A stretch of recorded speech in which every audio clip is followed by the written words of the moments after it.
So hello guys, good morning. कैसे हो आप सब? आपका एक बार फिर से स्वागत है आपके अपने चैनल आई विल पर, जिसमें कि हम कर रहे थे प्रीलिम्स डे की सीरीज और आज हम आ जाते हैं अपने नेक्स्ट 10 क्वेश्चंस पर।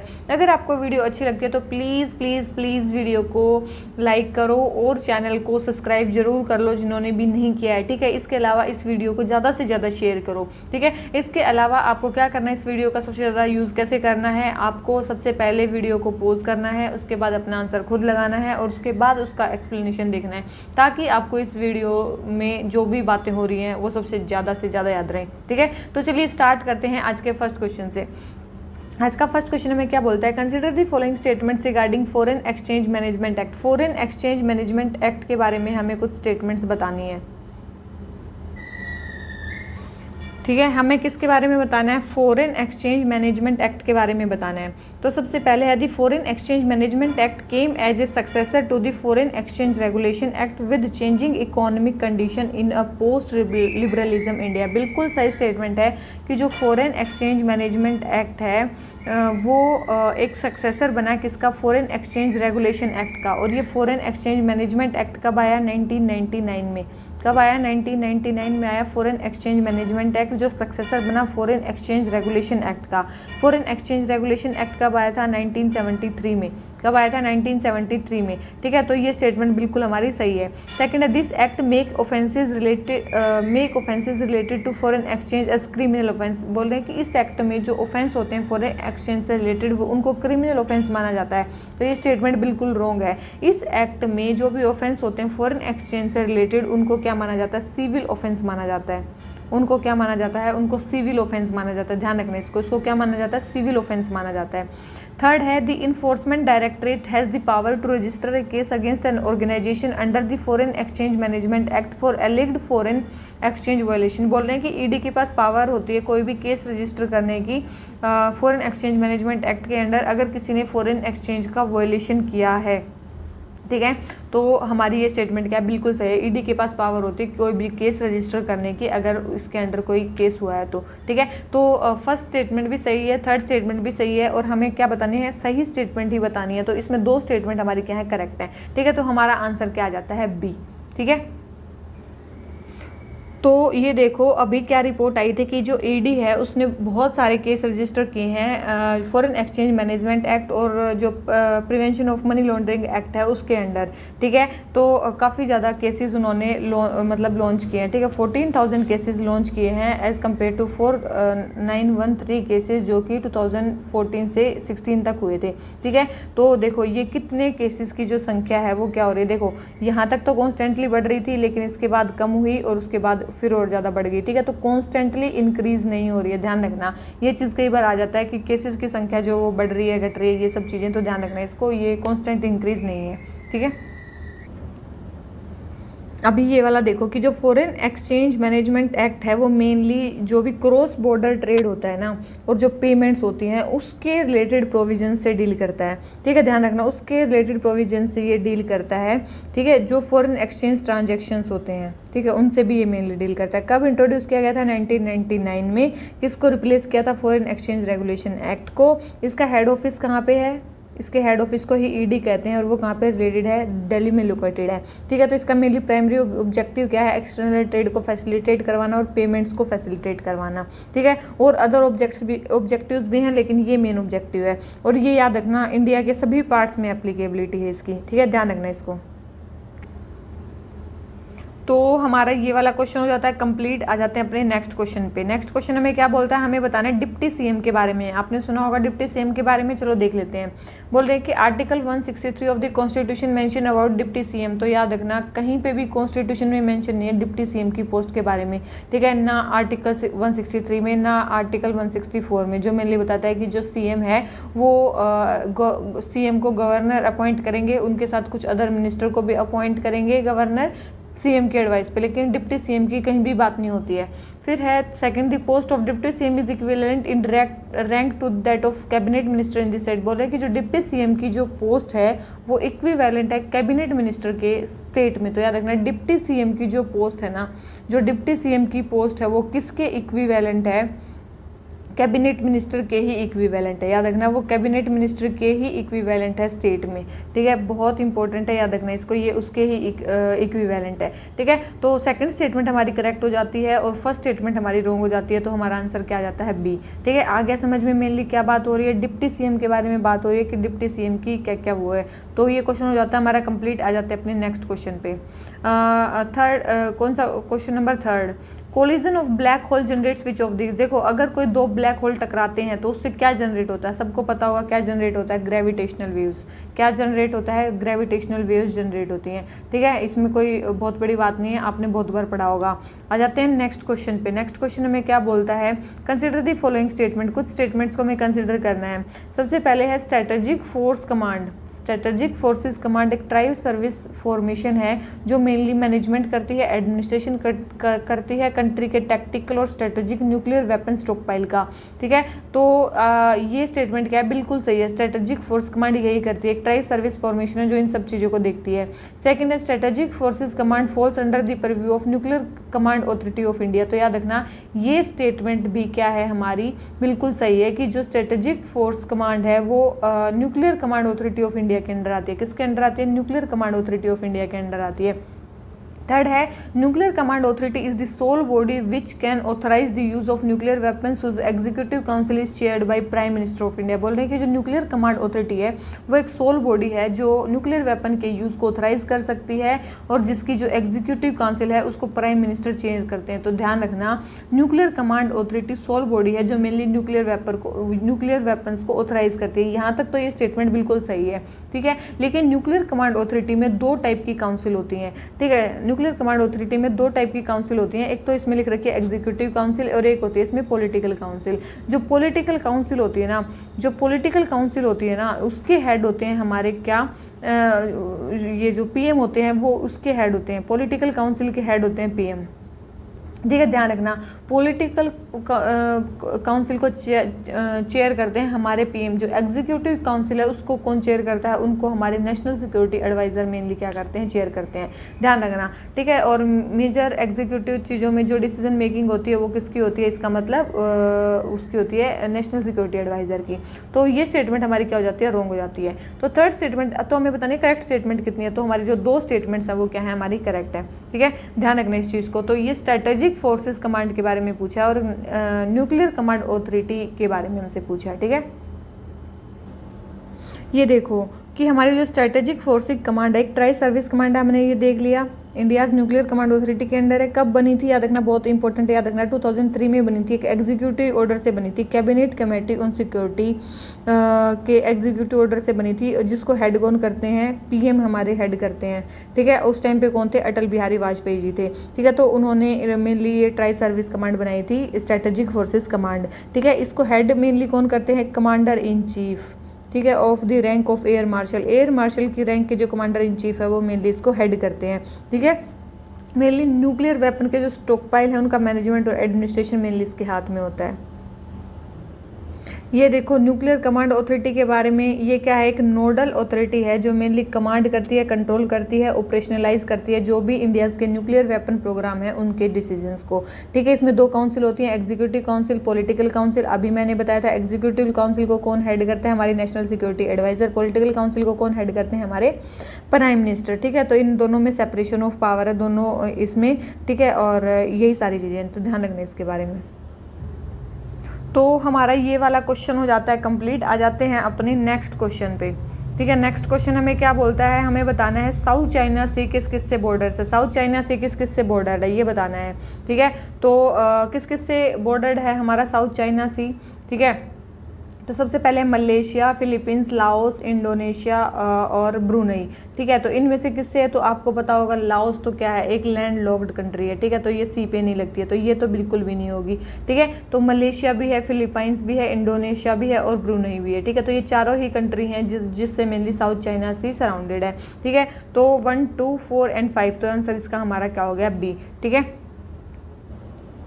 तो ये आप देखो साउथ चाइना सी का हमारा मैप है, ठीक है। तो ये किस किस कंट्री से सराउंडेड है, आपको दिख रहा होगा यहाँ पे कौन सी कंट्री है, वियतनाम है, चाइना है, ठीक है। उसके अलावा यहाँ पे नीचे मलेशिया है, ठीक है, ब्रुनई है, ठीक है। नीचे यहाँ पे इसके क्या है, इंडोनेशिया भी है, ठीक है, इंडोनेशिया, मलेशिया है, इधर कौन सा ये कंट्री आपको दिख रहा होगा, फिलीपाइंस भी है, ठीक है। तो ये सारे ही कंट्रीज से मेनली सराउंडेड है, ठीक है। ऊपर क्या है इसके, ताइवान है, तो ये ध्यान रखना ये है साउथ चाइना सी, ठीक है, दिख रहा है आपको साउथ चाइना सी। यहाँ पे 2 आइलैंड भी हैं इनके मेन, एक तो पैरासल आइलैंड, एक स्पार्टले आइलैंड, ठीक है। यहाँ पे एक शोल भी है जिसको स्क्रोबोरोस शोल बोलते हैं, ठीक है। तो ये कुछ इंपॉर्टेंट साइट्स हैं किसकी, साउथ चाइना सी की, ध्यान रखना इनको।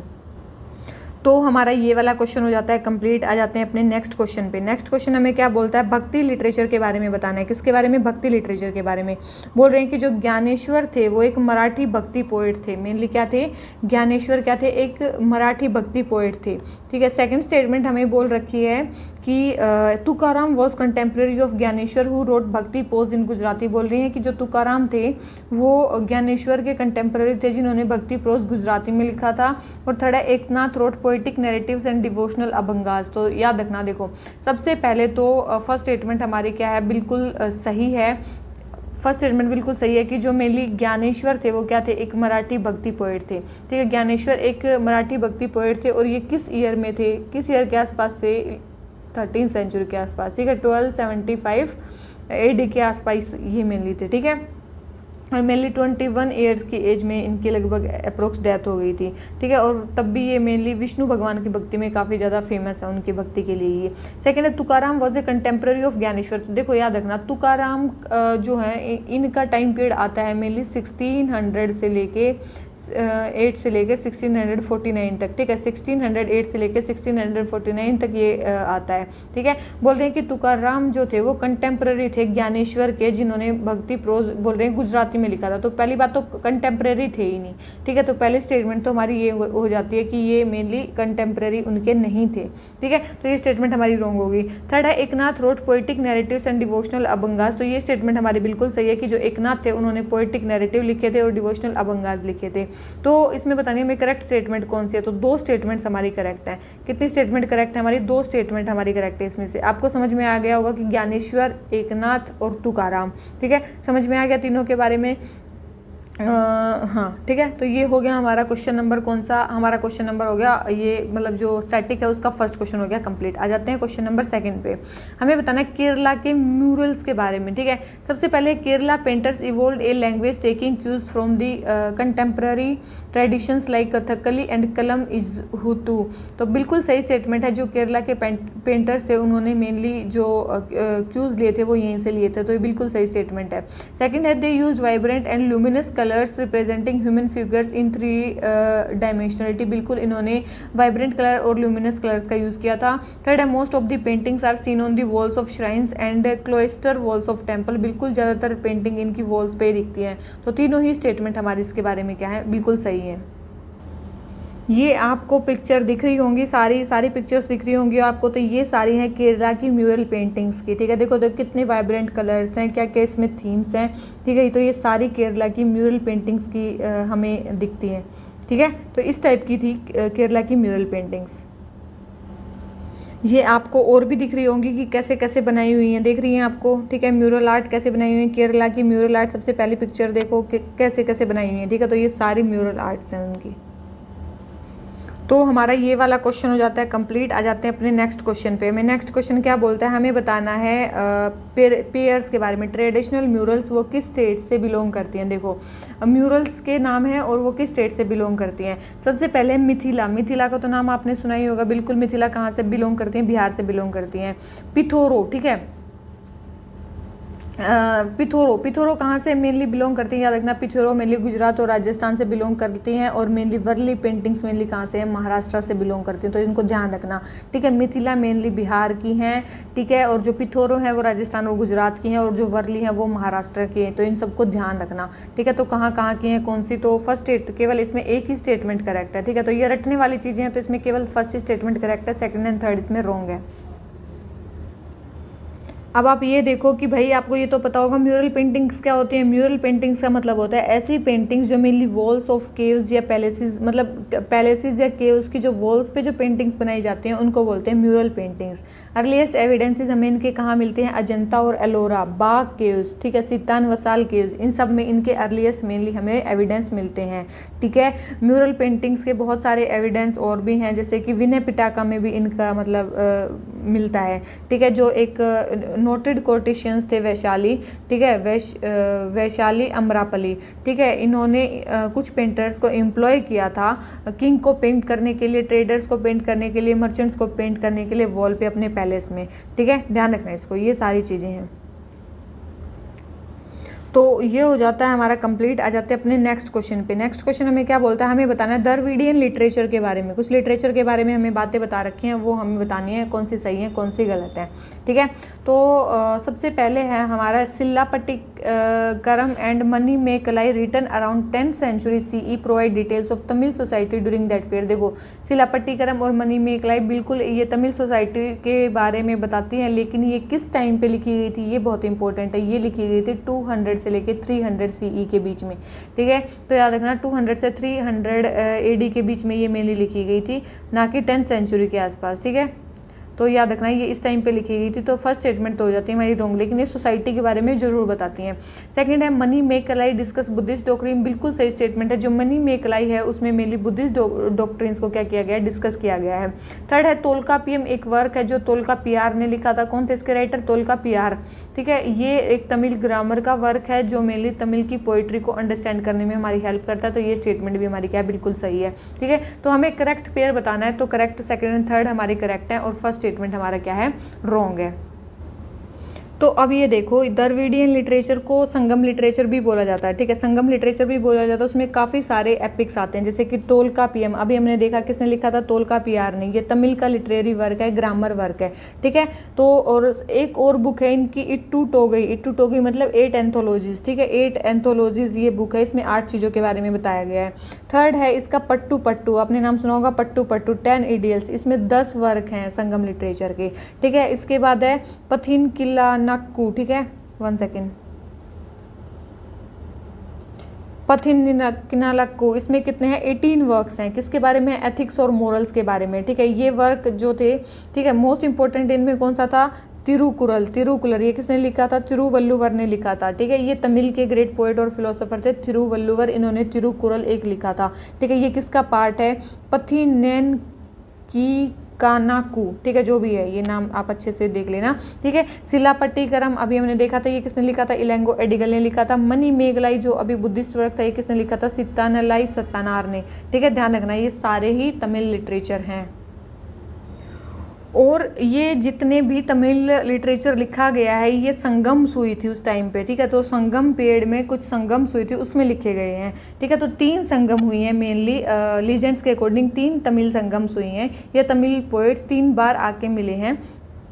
ठीक है, एंशियंट साउथ इंडिया में, जिसको मेनली मुच्छंगम भी बोलते हैं। ठीक है, तो फर्स्ट संगम जो है ऐसा माना जाता है कि मदुरई में हुई थी, और ये भगवानों ने और जो लीजेंडरी सेजिस हैं उन्होंने अटेंड की थी, और इसका कोई भी वर्क अवेलेबल नहीं है, याद रखना, पहली संगम में।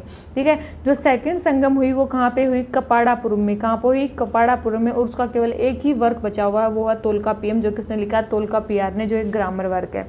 थर्ड जो संगम हुई वो फिर से कहाँ पे हुई, मदुरई में हुई, और लगभग जो और सारे जो संगम लिटरेचर के पार्ट है वो यहीं से मेनली पाए गए हैं, मतलब मेनली वो इसी टाइम पे लिखे गए थे। ठीक है, ध्यान रखना इन चीज़ों को। तो ये हो गया हमारा इनके लिटरेचर के बारे में। ठीक है, संगम एज के बारे में आपको मैंने और चीज़ें बताई थी। 3 डायनेस्टीज थी, चेरा, चोला, पांड्यास। ठीक है, वो शायद आपको याद ही होंगी। ठीक है, हम हिस्ट्री इतनी ज़्यादा क्यों करा रहे हैं, ताकि आप जो है वो हिस्ट्री को पढ़ते रहो काफ़ी टाइम तक। पहले एंशियंट पढ़ो, मेडिवल पढ़ो, मॉडर्न पढ़ो। ठीक है, ताकि आपकी अच्छे से जो हिस्ट्री है उसकी कवरेज हो सके। तो चलिए नेक्स्ट करते हैं, नेक्स्ट क्वेश्चन पे आते हैं। हमें बताना है ऑथर्स और लिटरेचर के बारे में, कौन से ऑथर ने कौन सा लिटरेचर लिखा है।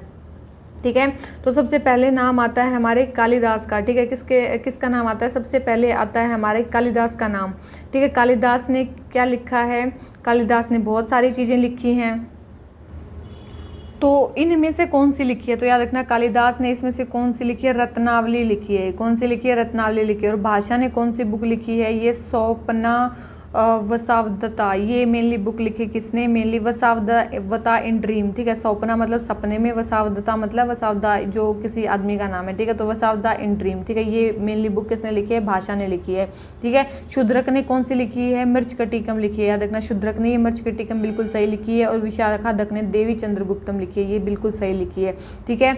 और सॉरी जो कालिदास ने नहीं लिखी है रत्नावली, एक चीज़ ध्यान रखना, ये किसने लिखी है, ये हर्षवर्धन ने लिखी है, ठीक है, हर्षवर्धन, ठीक है। बिल्कुल मेरे से गलत हो गया ये, ठीक है, पता नहीं कहाँ से मेरे को याद आ गया है कि कालिदास ने, ठीक है। तो हर्षवर्धन ने मेनली लिखी है क्या, रत्नावली, ठीक है। कालिदास ने बहुत सारी बुक्स लिखी हैं, जैसे कि अभिज्ञान शकुंतलम एक फेमस बुक है कालिदास की, ठीक है, अभिज्ञान शकुंतलम, ठीक है, अभिज्ञान शकुंतलम। इसके अलावा और कौन सी है, मालविका अग्निमित्रा, ठीक है, मालविका अग्निमित्रा, ये मेनली एक बुक है, ठीक है। तो ये वाली बुक मेनली कालिदास ने लिखी है, ये नहीं लिखी है, ठीक है, याद रखना। रत्नावली मेनली किसने लिखी है, हर्षवर्धन ने लिखी है, ठीक है। तो हमारा तो फर्स्ट स्टेटमेंट हमारी रोंग हो गई, सेकंड स्टेटमेंट हमारी करेक्ट है, फर्स्ट स्टेटमेंट रोंग, सेकंड करेक्ट, थर्ड रोंग, फोर्थ करेक्ट। तो हमारी 2 स्टेटमेंट करेक्ट हैं, 2 स्टेटमेंट रोंग है, ठीक है। तो हमारा आंसर क्या आ जाता है, बी, ठीक है, हमारा आंसर क्या आ जाता है, बी। तो ये हमारे किसके बारे में आ गया, लिटरेचर के बारे में, किसने कौन कौन सी बुक्स लिखी हैं।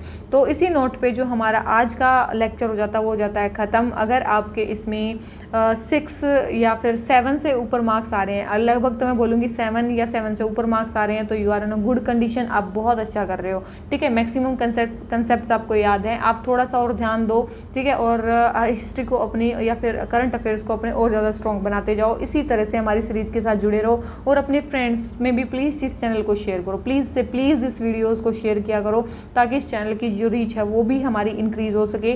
और इसके अलावा अगर जिसको मेंस का कोर्स लेना है या मेंस की आंसर राइटिंग के लिए हमारा कोर्स ज्वाइन करना है, प्लीज़ वो हमारे डिस्क्रिप्शन बॉक्स में आपको ऐप का लिंक मिलेगा, आप ऐप को डाउनलोड करो, वहाँ पे आपको कोर्स मिलेगा, वहाँ से आप ले सकते हो, ठीक है। तो ये है हमारी डेली आंसर राइटिंग का, जिसमें आपको 24 आवर्स के अंडर ही जो आपके 2 क्वेश्चंस हैं, अगर आप 2024 के लिए प्रिपरेशन कर रहे हो तो 2 क्वेश्चंस हैं, उनका 24 आवर्स के अंदर आपका इवैल्यूएशन करके आपको दे दिया जाएगा, ठीक है। तो चलिए इसी नोट पे आज का लेक्चर हम ख़त्म करते हैं। सो गाइस, क्या रहा आपका स्कोर, में भी आपने सारा जो वीडियो है वो देख लिया होगा और आप लास्ट तक ज़रूर पहुँचे होंगे, ठीक है। तो आपका स्कोर कितना रहा वो प्लीज़ कमेंट बॉक्स में कमेंट करिए, ठीक है। बहुत सारे बच्चे जो है वो कमेंट करना बिल्कुल भूल जाते हैं, तो प्लीज़ इस वीडियो पे जल्दी से जल्दी कमेंट करो कि आपके कितने क्वेश्चन सही हुए हैं। मैं पर्सनली सबके जो कमेंट्स हैं वो देखती हूँ, ठीक है। इसके अलावा जो है आपको क्या करना है, आपको डेली बेसिस पे इन वीडियो से जुड़े रहना है, ताकि आपके डेली बेसिस पे या महीने में आपके अप्रोक्स 300 क्वेश्चन करंट अफेयर्स के कंप्लीट हो जाएं, ठीक है। तो आप अगर मंथली करंट अफेयर्स मैगजीन भी पढ़ रहे हो तो उससे ज़्यादा फायदेमंद रहेगी आपके लिए ये सीरीज़, जो कि क्योंकि इसमें अगर डेली बेसिस पे भी आप 10 क्वेश्चन करते हो तो महीने में आपके कितने क्वेश्चन हो गए, 300 क्वेश्चन हो गए। तो समझ रहे हो आप, 300 क्वेश्चन तो आप ऐसे ही कर दे रहे हो, लगभग अप्रोक्स 3 टेस्ट सीरीज़ के अकॉर्डिंग आप क्वेश्चन कर रहे हो इसमें, ठीक है। तो ऐसे ही आपको इस सीरीज़ के साथ जुड़े रहना है। और प्लीज़ इस चैनल को जिसने भी सब्सक्राइब नहीं किया है तो प्लीज़ इस चैनल को सब्सक्राइब कर लो, ठीक है। और अपने फ्रेंड्स में ज़्यादा से ज़्यादा इस चैनल को शेयर करो, ताकि इस चैनल की जो रीच है वो इंक्रीज़ हो सके। आपको पता चल गया होगा, मैंने थोड़ी देर पहले ही बताया था कि भाई हमारे चैनल पे आपको पता है डिस्क्रिप्शन बॉक्स में आपको मिलेगा, ऐप का लिंक मिलेगा। अगर जिसको मेंस का कोर्स लेना है वो ऐप पे जाके भी हमारे कोर्सेज़ को ख़रीद सकता है। मेंस के जो 2024 के लिए भी जो मेंस दे रहे हैं उनके लिए भी कोर्स चल रहा है, और जो 2024 में दे रहे हैं, मतलब 2023 में दे रहे हैं उनके लिए भी चल रहा है अब की बार वाला, और 2024 में दे रहे हैं उनके लिए भी हमारा जो मेंस का कोर्स है वो चल रहा है, ठीक है। तो चलिए इसी नोट पे हम आज का लेक्चर ख़त्म करते हैं। अगर आपको वीडियो थोड़ी सी भी अच्छी लगती है तो प्लीज़ वीडियो को लाइक किया करो, चैनल को सब्सक्राइब प्लीज़ कर लो, और अपने फ्रेंड्स में ज़्यादा से ज़्यादा इस चैनल को शेयर करो। तो चलिए इसी नोट पे आज का लेक्चर ख़त्म करते हैं। Thank you very much, bye bye.